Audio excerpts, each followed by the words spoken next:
बांगलादेश आणि रोहिंग्या मुद्द्यावरून राजकीय वातावरण तापलंय। मुफ्ती इस्माईल यांनी राज्य आणि केंद्र सरकारवर थेट निशाणा साधलाय।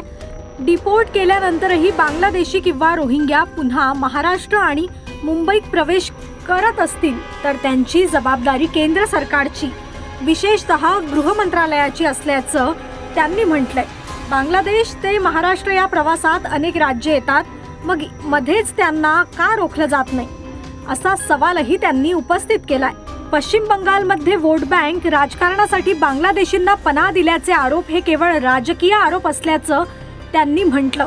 तसंच किरीट सोमय्या यांनी मालेगावला बांगलादेशांचा अड्डा म्हटल्याचा दावा त्यांनी फेटाळला। लव जिहाद कायद्यात गुजरातप्रमाणे बदलांच्या मागणीवर बोलताना आंतरधर्मीय विवाहामध्ये निवडक राजकारण होत असल्याचा आरोपही मुफ्ती इस्माईल यांनी केलाय।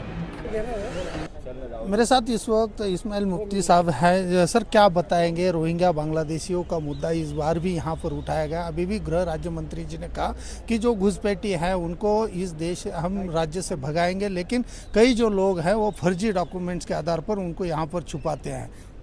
नहीं, मैं ये पूछना चाहूँगा कि बांग्लादेश से आने वाले या रोहिंग्याई बर्मा से आने वाले ये उड़ कर तो नहीं आते हैं तो वो बॉर्डर क्रॉस करके आते हैं। बॉर्डर क्रॉस करके आते हैं तो बॉर्डर की सिक्योरिटी की जिम्मेदारी किसकी है? जिनकी जिम्मेदारी है होम मिनिस्ट्री की, उनको करना चाहिए।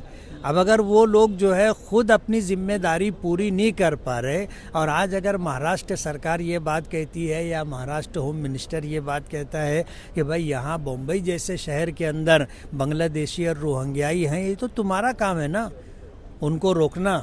और अगर वो यहाँ आ गए तो कैसे आ गए, तुमको जवाब देना चाहिए। लेकिन मालेगांव में भी 10,000 के ऊपर घुसपैठी जो है वो आए। वैसे ही किरीट सोमय्या ने एक खुलासा भी किया था, SIT भी गठन की थी। SIT गठन की गई, और हम पूछना चाहेंगे कि 10,000 में से एक भी तुमको बांग्लादेशी नहीं मिला, एक भी रोहिंग्याई नहीं मिला, तो तुम इतना बड़ा इल्ज़ाम अगर मालेगांव पर लगा रहे थे तो कम से कम 10, 5, 10, 20, 100, 50 तो बांग्लादेशी आप ढूंढ के निकाल लेते। SIT बनी थी जिसमें IG और सीनियर SP, एडिशनल SP और पूरी टीम इस तरह बनी थी। जाहिर बात है उनके पास हर तरह की एजेंसियां भी है। उसके बाद भी अगर एक बांग्लादेशी और एक भी रोहिंग्याई नहीं मिला तो इसका मतलब ये है कि मालेगांव के ऊपर खोटा इल्ज़ाम लगाया गया था। हम तो ये डिमांड करेंगे कि SIT ने जो रिपोर्ट तैयार की है और सरकार को सबमिट की है उसको पब्लिश किया जाए। लेकिन उनके डॉक्यूमेंट्स बदले गया, ऐसा उनका भी कहना है, क्योंकि डॉक्यूमेंट जो है वहाँ के जो विधायक, जैसे कि आप खुद वहाँ के विधायक हैं, आपके ऊपर भी आरोप लगाया गया है कि आपके द्वारा जो है उनको सपोर्ट किया गया, उनके डॉक्यूमेंट्स बनाए गए। ये बिल्कुल खोटा इल्ज़ाम मेरे ऊपर है। मैं तो ये इतना जानता हूँ कि जन्म दाखिला कहो या पेपर बना कर देने की जिम्मेदारी किसकी है?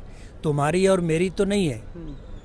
कोई भी सरकारी ऑफिसर होता है, क्लास 1 ऑफिसर होता है जो पेपर बना के देता है। तो जिन लोगों ने अगर ऐसा खोटा पेपर बनाया हो तो सरकार को उनके खिलाफ कार्रवाई करनी चाहिए। ये कि आप अगर कार्रवाई ना करते हुए इसके उसको इल्ज़ाम देंगे तो ये गलत बात है। एक आखिरी एक सवाल है, जैसे कि लव जिहाद का जो मामला है, जो कि लव जिहाद जो है उसके ऊपर कठोर कानून बनाया जाए, ये मांग जो है लगातार अभी सदन में भी हुई है। उसको कानून बनाने की भी दिशा में यहाँ पर सरकार दिखाई दे। कैसा है, लव जिहाद को लेकर के मुस्लिम समाज को जिस तरह टारगेट किया जाता है उसमें सच्चाई कम है। हम तो ये देख रहे हैं कि मुस्लिम समाज की लड़कियां जो हैं उनको बाकायदा वर्गलाया जाता है और उनको जो है धर्म परिवर्तन करवा करके इनको हिंदू बनाने की कोशिश की जाती है।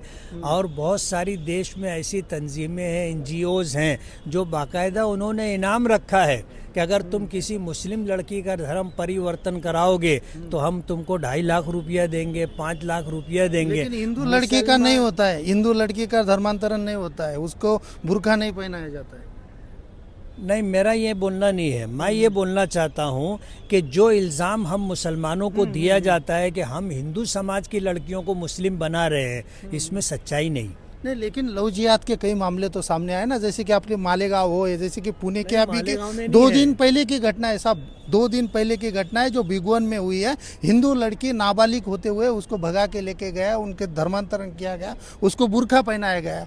आप भी बड़े नेता हो, आप तो बोल रहे हैं मैं खुद धार्मिक आदमी हूँ। नहीं, मैं तो इस मामले में बहुत साफ अपनी पोजीशन रखता हूँ कि धर्म का मामला हर शख्स का अपना व्यक्तिगत मामला है। वो अपने तौर पर जो मज़हब इख्तियार करना चाहे करे, लेकिन बाकायदा प्लानिंग करके साजिश करके जो इस तरह की हरकत की जाती है उसमें मुस्लिम समाज को बदनाम किया जा रहा है। लेकिन आपके पार्टी के कुछ नेता है, जैसे कि MIM के ही नेता है जो संभाजी नगर के पूर्व सांसद है जलील, वो तो खुद कहते हैं क्योंकि मुसलमान जो है खुलेआम प्रेम कर सकता है हिंदू लड़की के ऊपर। नहीं, मुझे इसका पता नहीं। आप समर्थन करते हो? नहीं, मैं समर्थन की बात नहीं है, मैं अपनी बात रखता हूँ। मेरा एक आखिरी सवाल है, जैसे कि लव जिहाद के मामला हुआ, कई ऐसे धर्मांतरण के मामले जो हैं लगातार जो है देश विरोधी गतिविधियां चल रही हैं राज्य में। कई जैसे कि पड़गा जैसा, जो पड़गा के पास जो गांव है, उस गांव में जो बोरोली करके गांव है, वहां पर कई ऐसे ATS की कार्रवाई हुई, कई आतंकवादी पकड़े गए हैं। कैसे देखते हैं, क्योंकि ये जो देश है, जैसे कि आप कहा कि महाराष्ट्र में जो है सभी लोग जो हैं एक साथ जुल मिल के रहते हैं, लेकिन इसी महाराष्ट्र में इस तरीके की जो देश विरोधी गतिविधियां चलती है, कैसे देख रहे हैं? नहीं, बात यह है कि जितने लोगों को आज से 5 साल 10 साल 20 साल पहले अरेस्ट किया गया, आज तक जो है उसका फैसला नहीं हुआ। अगर वो लोग देशद्रोही थे, दहशतगर्दी आतंकवादी में मुब्तला थे और तुम्हारे पास उसके सबूत हैं, प्रूफ है, तो तुम जजमेंट ला करके उनको सज़ा दो ना। 15-15 20-20 साल जेल में रहते और आज कितने ऐसे आपको केसेस मिल जाएंगे कि ऐसे लोग जिन पर इल्ज़ाम लगाया गया था कि देशद्रोही है, वो कोर्ट से बाइज्जत बरी हो रहे हैं। लेकिन ATS ने गिरफ्तार किया, ATS को पूरा क्या है, हमारे यहाँ ऐसा है कि इल्ज़ाम लगाओ और अरेस्ट कर लो, फिर अब कोर्ट में जाके साबित करना पड़ेगा सच क्या है और झूठ क्या है। कोर्ट ने ये बात बता दी कि जो लोग बाइज्जत बरी हो रहे हैं, तो ये तो सिद्ध हो गया कि उनके ऊपर खोटा इल्जाम लगाया गया था। आखिरी सवाल है लव जिहाद को लेकर। ये थे मेरे साथ महबूब मुफ्ती जी।